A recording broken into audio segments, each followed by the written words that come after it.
Yeah, the game came out like 20 years ago. I guess Yeah. it's spoilers if anyone hasn't played KotOR.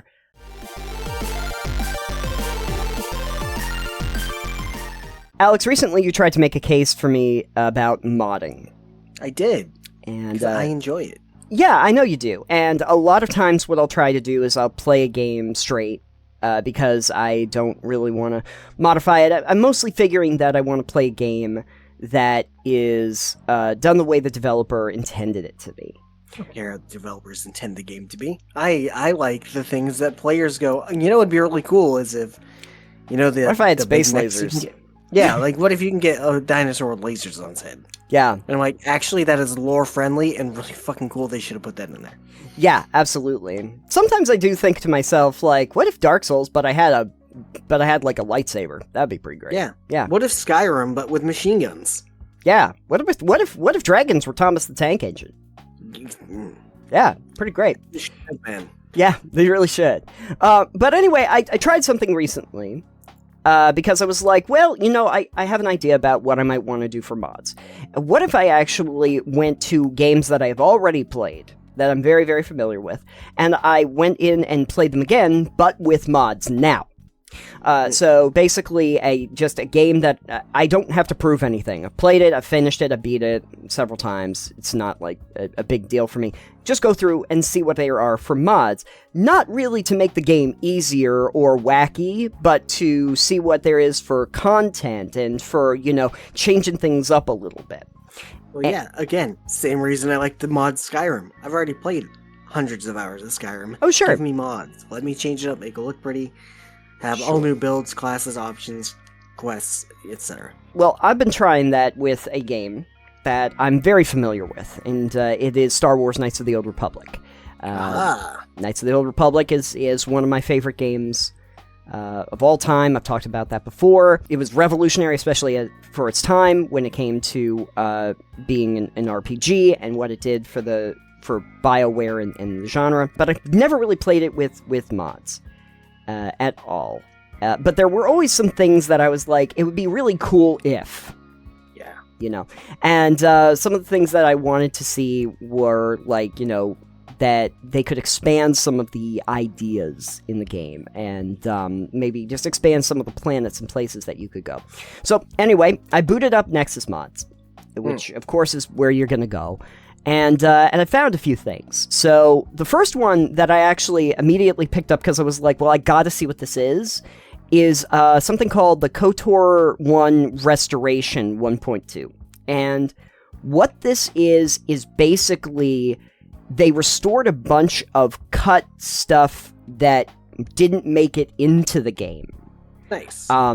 It is not, I can tell you from my experience, it doesn't seem like it's very pervasive in the game. It's not like huge pieces of content, but there are some characters and dialogue and sequences and some items that just didn't make it into the cut, didn't have much functionality. They had an item at one point that was a glow stick, and it doesn't really do much damage, but it would provide light. And I think what eventually happened when they got to the game itself is that they didn't really have a purpose for you to keep a portable light source. So they were like, well, there's no point in having that in the game. Stuff like that. But it's interesting because basically it restores anything that wasn't originally there. Other dialogue lines and pieces and you know, visions and cutscenes and stuff that weren't originally in the game. So that was an easy one for me to pick up. So another one, though, that I've always been meaning to try, something that I really wanted to do for a while, was managed in a mod called Jedi from the Start. Now, for anyone who has played this game, you might remember that a huge section of this game, for like the first 7 or 8 hours of your playtime, is set on Terrace, and you're not a Jedi at that point. You are either playing a scout, a scoundrel, or a soldier. And so you have a lot of levels, and you don't have the ability to be a Jedi. And what this basically does is it starts you off from the very beginning. You get your lightsaber, you start getting force powers, you choose a subclass for your Jedi, and you just, from the beginning, you're doing Jedi shit. That's what you're doing. And it's like, that's wonderful and a lot of fun. Because you get to do that from when you wake up on the Endar Spire right through. And really get to modify out your Jedi levels.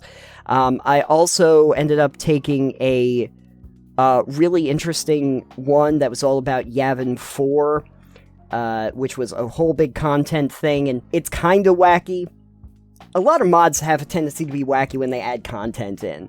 Yeah, sometimes. Yeah. Depends on the tone. Yeah. It had a lot to do with, like, kind of overpowered, like, encounters, but then also a lot of OP weaponry and equipment where I was like, wow, these are really good robes.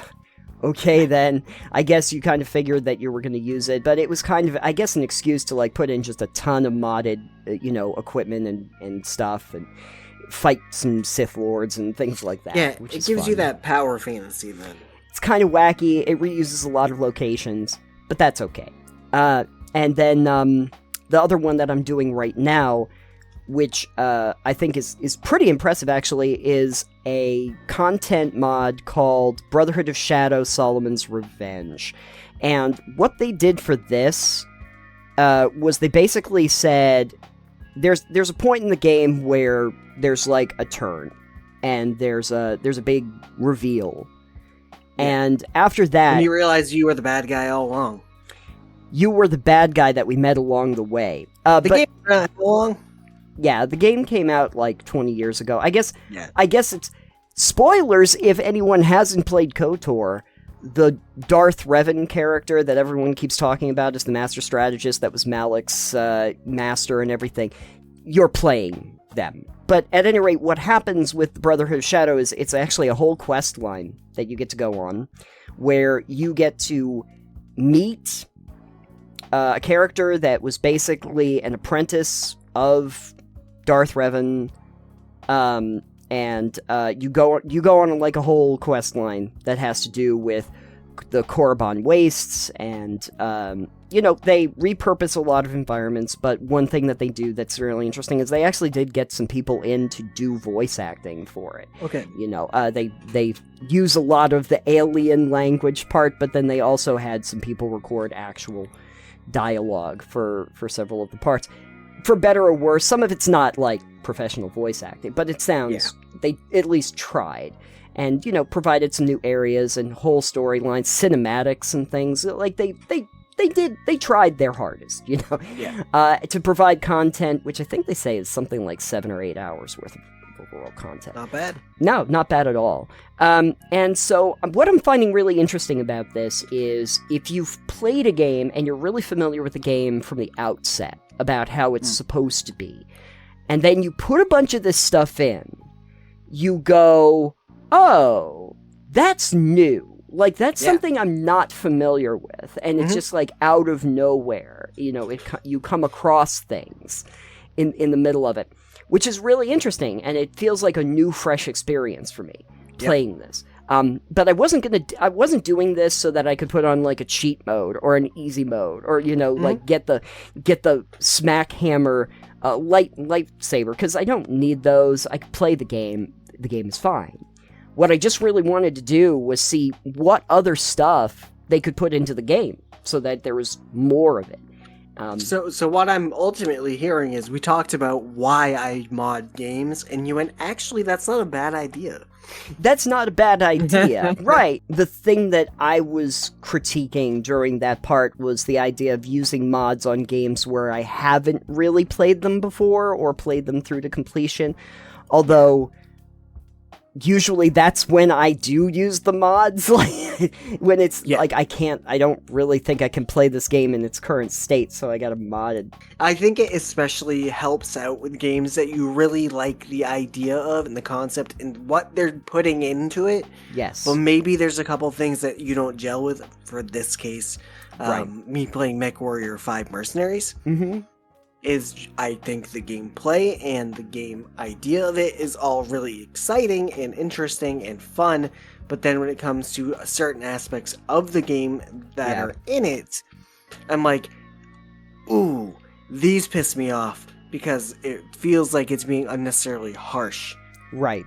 and it makes progression super hard for me personally up front at the beginning. So adding a couple mods that let me tweak some variables and play it in a way that's more, for me, helps. Same with Project Zomboid for me. I think I talked about that as well, where the game is supposed to be kind of, you're gonna die a lot and you don't quite know all the information. Give me the quality of life updates that give me more information so that I can actually play the game the way I would like to. Again, do I need to eat a bag of chips, or do I need to eat 2 full rotisserie chickens? How hungry am I? Yeah. I should probably know. You should probably have a fairly good idea of what you can actually eat. So yeah, no, I was going through, I was looking for specifically, like, content, or I wasn't even really that worried about modeling and texturing, although they do have a lot of graphical upgrade options for these things, if you really wanted to. Always. Even games like Cyberpunk 2077 have they mods for graphics and textures and stuff. Oh, yeah. You can...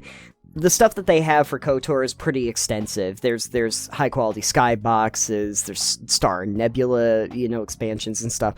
I didn't really care that much about that. I was mostly looking for what they had in content and what they might have for weapons, armor, stuff like that. But what it actually has kind of gotten me in the mood for, that I'm already jazzed about, is that I obviously now need to play KotOR 2 Sith Lords with this same thing, because I'm now obligated to, because I if it gives you new stuff and makes you want to play the game to completion again, and also now have more things to discover that weren't there before, or new ways you can play the game, again, a la Skyrim for me. Mm-hmm. It's like playing Skyrim with the Live Another Life or alternate start mod. Mm-hmm. It's like, I'm not the Dragonborn, this is not the same story, it's the same game, and there's a lot of the same things, but I'm not the same character. I can start out however I want. Yeah. I mean, Skyrim, you could always start out however you wanted, but you always start out in the same cinematic on the wagon, and getting not beheaded, and that. And that one lets you go, no, you're like a ship hand. You're just on a ship when you start the game. As you probably remember, I had looked up some mods for Elden Ring back in the time that I played it. But frankly, Elden Ring was one of those cases where I was not having a great time playing it regularly, and then I didn't really have, like, a great time even playing it once I did the easy mode thing. I was just mostly just, like, exploring around, and I was just like, okay, let's just figure out what this world is even. But there is actually a mod for that I think is kind of interesting, that I don't remember what it was called, but it's this huge modification where it adds a ton of different classes that you can start at, and they do have unique starting locations and, like, lines, so you don't start in the same way, almost like that Another Life mod. Where you get to start in different locations. The other one that I was looking at, because I was like, this kind of gets me in the mood for something, is, you know how I feel about Dark Souls? Yeah. I did resign myself to the fact that, like, I'm not good at Dark Souls. I don't know why, but I just am not good at Dark Souls. But I did look at mods recently for Dark Souls Remastered, and I did see that there are massive content and revamps that they've done for that. As I think it's, the Sisters of Ash. Huge pieces. And also, the thing that I was like, well, this just might make it fun for me, is the randomizers. They do item randomizers, and they do fog randomizers. So, like, when you go through the fog to do the boss battles, it, like, randomizes the boss battle locations, too. And a part of me was like, okay, see, I think I might actually enjoy that a lot, because now it's just brought, like, roguelike chaos to the whole thing. Yeah. I was gonna say, so you just want to play Dark Souls roguelike. I want to do a Dark Souls... There is also a mod for a Dark Souls roguelike, where if you die enough, you lose everything, and you, like, have to go back from the start. If you can't play the game normally, let's just create chaos. Why not? Yeah.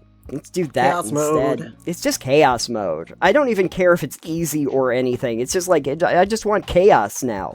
in my game that's supposed to be so orderly, the way that we think of Dark Souls, just give me chaos. But KotOR is a good example of that. I kind of want to do that with other games that I'm really, really familiar with, like New Vegas, because I know that they have a lot of mods. Games that I'm very, very intimately familiar with how you play and the storyline in the game, and see what happens when you really turn those on their head and see what the experience is like. So you want to see what happens when you mod the shit out of BioShock? I kind of do now. Thanks for that suggestion. I kind of do want to know what happens when you mod the shit out of BioShock. Can you play BioShock as a little sister? So the one thing I will say is I'm kind of excited because in one of the mods for KotOR 2 lets you play as a Twi'lek. She plays a hut. Oh, I would love that. I don't know. I'm kind of on a kick of the idea of just going back to a lot of games that I really liked. And, even though I liked them, even though they worked perfectly fine, even though I think the mechanics were really good, throw some monkey wrenches in there. Yeah, see what happens. Throw some monkeys in there. Throw some more monkeys in there. We should definitely do that. Have you ever gone back to a game that you've already played, besides like Skyrim? I know Skyrim is your obvious answer, but have you ever gone back to those games so that you could play with a modification of some kind? I mean, yeah, Skyrim definitely, Fallout 4 definitely modded New Vegas at some point. Those are really, Bethesda games are really good to mod. I have Starfield, and it is modded also. I played like an hour on mod and went, yep, time to add mods. Yeah, Starfield could definitely use them. Yeah, it can. Depends on Cyberpunk the mods. I've modded. The mods that I really just wanted from Cyberpunk were the ones that CD Projekt Red eventually did to make the game work. Oh, yeah. So once they did that, I was like, thank you for modifying the game to a point where I can feel like playing it. That's the reason I waited over a year before I touched it. So, question for everybody out there, if you're listening to the end, is just if you have a game that you've gone back and added mods into, if you have a favorite that you wanted to play around with, and what was that game, and did you find the experience better or worse when you went in? Because I can tell you that, sometimes mods don't make the experience better. Nope, but sometimes they can be fun. Sometimes they can just be fun. Side note, too, at the end. A game that I did use to mod, haven't played in forever, Command & Conquer Red Alert. Oh, I could see where that would be useful. Yep. You can mod the units and buildings and what armies can do what and do a lot. And that was when I was much younger, because that game came out in, like, late 90s. Oh, yeah. So I would go in and edit the INI file. Nice. There's an INI editor, and then I would be like, hey, so my spies have actually silenced pistols. Oh, Diablo 2. Oh, yeah. And that's not modding. That was using character editors and item editors to just go, hey, look at me, I broke everything. Yeah, I actually did, back in the day, mod Diablo 2. I did that with, like, a bigger mod that added a lot of levels and extra stuff that you could do over and above so that you could keep playing higher, and that added in a lot more for gems and things. Like, I don't remember what it was called, but it was like expanded or extended or something. Really neat.